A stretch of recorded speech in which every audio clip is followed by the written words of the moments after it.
Think about the last time you told someone about a financial goal you were working toward. Maybe it was saving a certain amount of money, paying something off, or finally getting serious about investing. You shared it. They responded well, encouraged you, told you that was a great idea, maybe said they'd been thinking about doing the same thing. And you walked away from that conversation feeling genuinely good, energized even, like something had shifted. And then, a few weeks later, almost nothing had actually changed. This isn't about you being lazy or inconsistent. It's a very specific psychological mechanism that almost nobody talks about directly. And once you understand it, a lot of things start to make more sense. Here's the core of what's happening. Your brain doesn't just track real progress. It tracks social progress too. And the problem is that it often can't tell the difference between the two. When you share a goal with someone and they acknowledge it, and this is when it exists out loud in the world, received by another person, your brain registers something that feels remarkably like forward motion. Not because you've done anything, because the goal has been socially confirmed.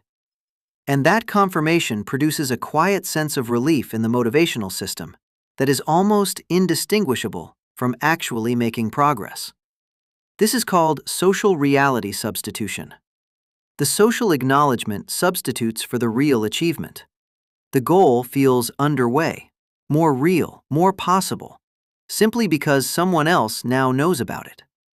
And once that happens, the urgency to actually execute quietly drops. Not all at once, not dramatically, just enough to matter. The momentum that should have gone into doing the thing bleeds into the satisfaction of having said the thing. And here's what makes this genuinely uncomfortable. This is the exact opposite of what the personal finance world tells you to do. Tell people your goals. Find an accountability partner. Announce it publicly. Make yourself accountable. The logic sounds reasonable. Social pressure as motivation, right? But that advice is only half the picture. And the half that's missing is the reason so many well-intentioned financial goals quietly die in conversation. Now, here's the thing. Accountability partnerships aren't useless. The nuance is in how they're structured. If someone is checking on a specific behavior, did you transfer the money this week, yes or no? That keeps the pressure on the action. That works. But if the accountability is mostly social, you share the goal, they encourage you, you feel seen and supported. The support itself becomes the substitute.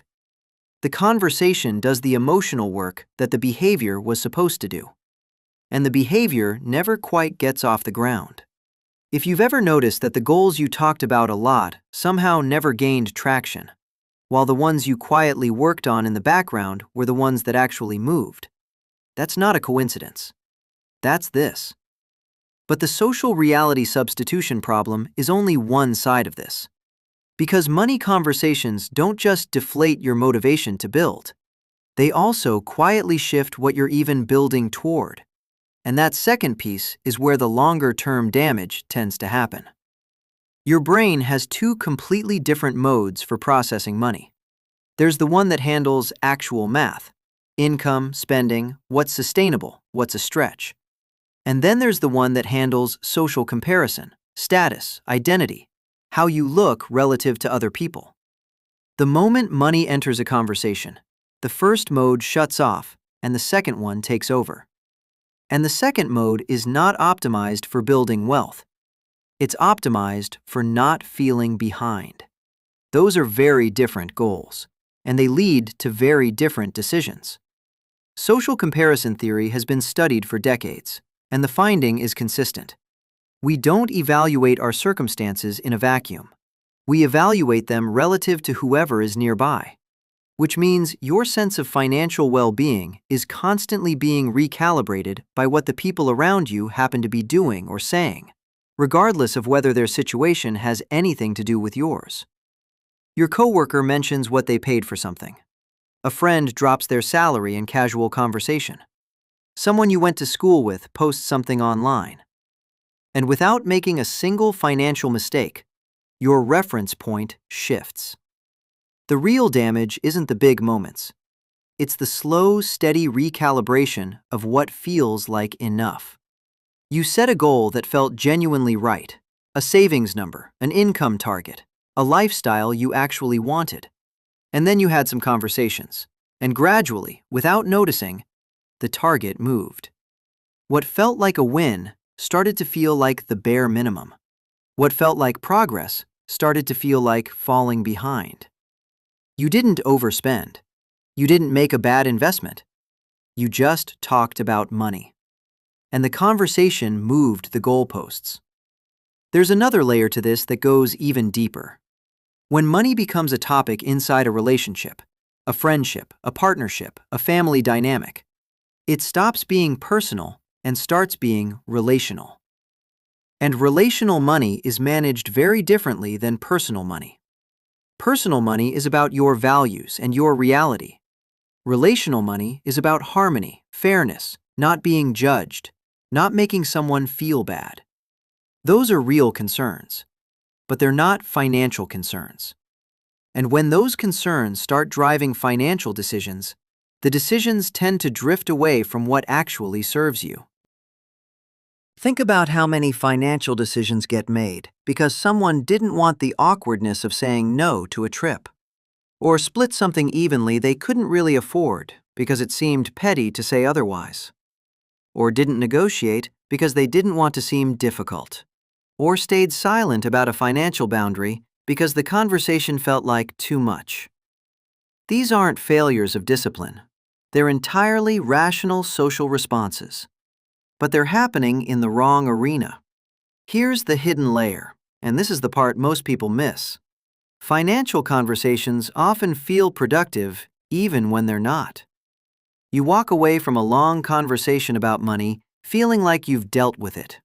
You've processed, shared, gotten perspective. But what you've actually done, in many cases, is absorbed a new comparison that now lives in your head rent-free, or received a round of social validation that quietly satisfied the motivation that was supposed to go somewhere else. The conversation felt like progress. It replaced progress. There's also a specific thing that happens when you share a financial decision you're proud of. You tell someone about it. They react, maybe positively, maybe with a question that implies it wasn't quite the right call. And you spend the next few days defending it rather than building on it. The social layer hijacks the mental energy you would have put into execution. You stop moving forward and start explaining yourself. And explaining yourself is a terrible use of the clarity it takes to actually change your financial life.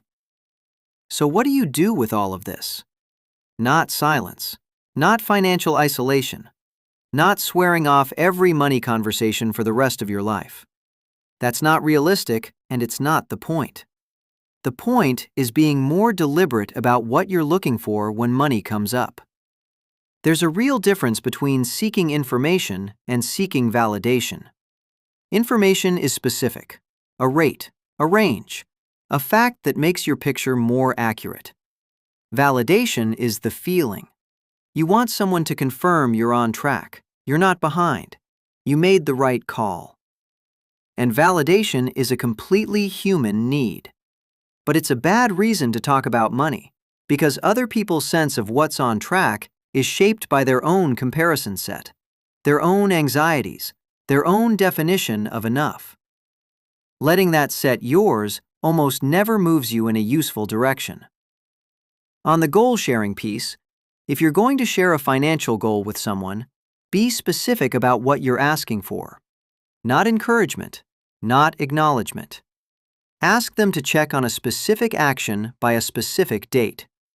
Did you open the account? Did you make the transfer? Did you make the call? That's the version that keeps pressure on the behavior instead of relieving it through the conversation. It's less emotionally satisfying in the moment. That's exactly why it works. And one of the most useful things you can do is create some separation between what you hear about money and what you do about money. The comparison impulse is automatic. You can't stop the feeling. but you can stop the feeling from immediately meaning something about your situation. There's a gap between the comparison and the decision. That gap is where financial clarity actually lives. Here's the line I want you to sit with. The most expensive financial conversations are the ones you walk away from feeling vaguely behind or vaguely satisfied when nothing has actually changed. Both feelings cost you. One sends you chasing a reference point that isn't yours. The other quietly lets the air out of the motivation that was supposed to move your actual life forward. Money gets clearer in private, not because you should hide it or be ashamed of it, but because the moment it becomes social, you're no longer managing a financial life. You're managing a financial performance. And performances are expensive. They're optimized for how they look, not how they work. Your actual financial life, the one that accumulates, the one that compounds, the one that eventually gets you somewhere real, happens in the decisions you make when no one is watching. When you're not explaining yourself, when you're not trying to feel less behind or get credit for a goal that isn't done yet. That version of your financial life doesn't need an audience. It just needs you to keep showing up to it, with your own reference point rather than someone else's. Drop a comment and tell me, have you ever noticed that a goal you shared lost momentum right after you shared it? Or that a goal you kept to yourself was the one that actually moved? I think you already know the answer. I'd like to hear it.